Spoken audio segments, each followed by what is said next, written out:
Ijaarsi warshaa xaa'oo kun bara 2004 ture. As godina Iloobbaaboor aanaa Yaayyootti kan jalqabe. Akka bulchaan aanaa Yaayyoo VOA'f himanitti ijaarsi warshaa birrii biiliyoona 55 waliin jalqabame jedhame kun rakkoo qulqullinaa fi akkasumas immoo hanna oomisha dhakaa cileef jecha ganna 6 dura adda akka citu ta'ee jedhan. Garuu saniyaas qaamoleen adda addaa qabeenya birrii biiliyoonatti tilmaamu kana qisaasessaa jiraachuullee dubbatu. Obbo Rashiid Abdallaa bulchaa ganda wixatee kan bakka ijaarsi warshaa xaa'oo kun irratti argamuuti. Namoonni eega hojiin kun dhaabbata Tekilebraan jedhame waamamu kanarraa idaa qabna kan jedhuuni sadarkaa mana murtiitti murteeffatanii konkolaataa baafatanii jiru. Qabeenya hojii gimbaataaf kan oolu kan akka feerroof kan fakkaatamu loobeediidhaan gara beddellee kanatti gara godina Jimmaatti illee kan fe'atan jiru. Ammas carraaqee kan godhanu jiru.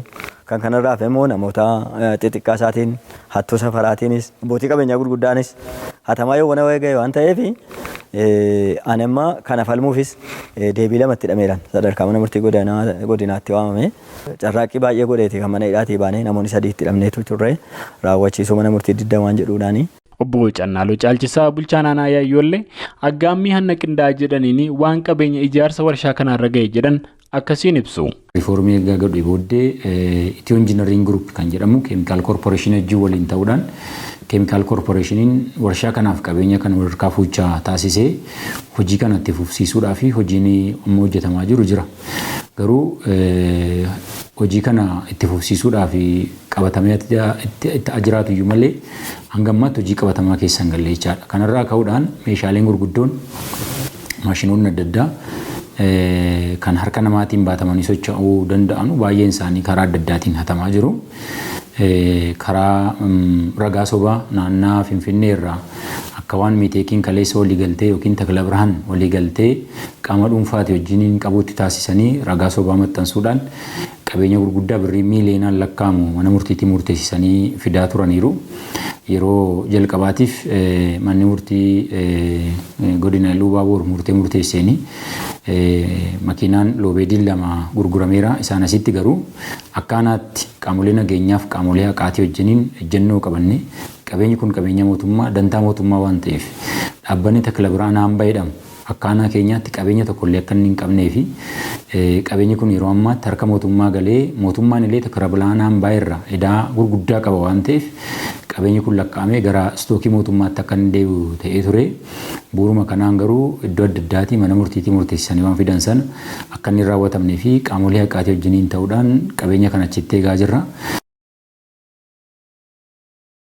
Obbo Caannaaloon qabeenyi kun asitti baduutti dabalata boolli ijaarsa warshaa kanaaf bakka adda addaatti qotame dhibee busaa hawaasatti fidaa akka jirus himanii jiran. Obbo Kaasawu Naayiluu amma hoogganaa eejensii geejjibaa godina Iluu Abbaaboori.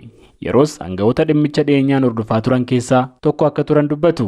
Keessumaa xalayaa mana murtiitiin qabeenya fudhatamaa jira jedhame hanqisuuf tarkaanfiin fudhatameera jedhu. Keessumaa akka agarsiisutti kan inni kaasuu barbaadu rakkoo 2015 nu mudataa ture qabatamaadhaan keessan ture waan ta'eef koreen sirna sadarkaa godinaa ofitti fudhatee koree fooyyeen sirna naannoo beekse hanga pirezidaantii mana murtii Oromiyaatti illee deeme murteen manneen murtii sadarkaa gadiitti murtaa'anii akka jarri diigamanuuf daangaa seeraa keessatti akka inni dhaabbatuu fi hojiin qindoominaa guddaan hojjetamaa tureera. Isaa gadittis immoo manni murtiitii fi bulchiinsi godinaa wal hubatee poolisii wajjin wal hubatamee qabeenyi lafa jiru kun qabeenya uummataa waan ta'eef nama abbaa mirgaatti qabu bifa addaatiin hin jiru jedhamee amanama. Yoo jiraates immoo ragaa dhugaadhaa fi dhugaatee amanamaa ta'een adeemsa seeraa keessatti deemuu akka qabu irratti walii galamee jira. Qabeenyi bifa adda addaan hatame jedhamu kun tilmaami isaa beekamuudha baatus ammatti bifa kamiinuu akka hin qisaasamnee fi eegumsa dandeenya itti jirraa jedhu Obbo Kaasawun. Ijaarsa warshaa xaa'oo Yaayyoo erga dhaabbatee ganna 6 ta'us ammayyuu eger maal ta'a wanti jedhu hin beekamne. Obbo Kaasawu Naayiluu aangawaan godina Iluu Abbaaboor sirni qabeenya ijaarsa warshichaa lakkaa'uu 90% irra ga'ee akka ture eeranii ammatti kan bulchiinsa isaa harkaa qabu dhaabbata mootummaa feederaalaatiin bulu jedhan keemikaal koorporeeshinii akka ta'ellee eeranii jiran. Obbo Jiyaad Naasir bakka bu'aa mana maree bakka bu'oota uummataa aanaa Yaayyoo fi Dooranniiti. Egeree ijaarsa warshaa kanaa baruudhaa fi gannoota darban qaama hedduu gaafataa jirra jedhu. Ministeera albuudaatii fi gaaffii kana kan dhiyeessine. Lammaffaa irratti gaaffiin akka waliigalaatti walitti qabamee karaa mana mareetiin qaama ilaallatuufis ni qaqqaba waan ta'eef isaaniifis dhiyeessineetu jirra. Tokko kan nuuf ka'u walirkaa fuuchaatu geggeeffamaa jira wanna jedhamutu ka'a jechuudha. Walirkaa fuuchaan kun keemikaal koorporeeshinii meeteekiin immoo saab kontiraaktarii isa jala jiran wajjiniin walirkaa fuuchaa xumuraa jirra. Wanna jedhuutu nuuf laatama jechuudha. Kun immoo waggaa dheeraa lakkoofsisee jira. Akka keenyatti nuti xiyyeeffannootti kennuu dadhabuudha. Sababiin isaa maayinni wanta jedhuudha kan nuti ammallee gaafachaa jirru jechuudha. Obbo Jihaad amma yoonaa deebii argachuu baannus haga egereen warshaa kana adda ba'utti gaaffii keenya itti fufnaa jedhu. Dhimma kana irratti ministeera albuudaa fi tajaajila kominikeeshinii mootummaa federaalaa irraa deebii argachuudhaaf yaallus ammaaf hin milkoofne. Gabaasa Sagalee Ameerikaaf Galmoo Daawit Yaayyoorraa.